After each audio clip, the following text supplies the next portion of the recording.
Hello नमस्ते. सुंदर अशा दिवसाची सुंदर अशी सुरुवात. श्री स्वामी समर्थ. आपल्याकडे कोण आलं माहिती? आज आपल्याकडे आले गौरीश आणि पूजा आणि आम्ही आता त्यांना घेऊन जातो कॅपिटल मॉलला. आम्हाला ऑफिसवरनं यायलाच एवढं लेट होतं की परत कुठे घरी जाऊन परत येणार म्हणून त्या लोकांना इथेच आम्ही बोलावून घेतलंय. आता बघूया गौरीश. गौरीश गावावरनं आला होता आणि गौरीश माझं स्पेशली खूप फेवरेट पर्सन आहे.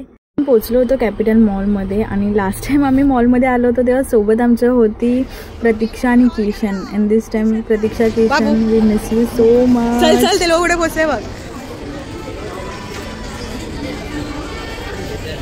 इथे रितेशला एक शर्ट आणि एक पॅन्ट पाहिजे होतं तर ते आम्ही बघत होतो की त्याला कुठलं पाहिजे. त्याला व्हिडिओ कॉल्स हे ते आणि ते फायनली मला ते भेटलं होतं. सो मी त्याला दाखवत होते बघ इकडे आहे. तर मला एक काहीतरी हवं होतं ॲक्शन फिगर टाईप. मी ते बघत होती आणि मला ते फायनली भेटलं. कोणासाठी तरी सरप्राईज आहे आणि फर्स्ट टाइम मी असा काहीतरी युनिक घोडा बघते आहे. आणि त्यानंतर घरी आलो, मस्त जेवलो आणि असं संपवला मी आजचा दिवस. बाई.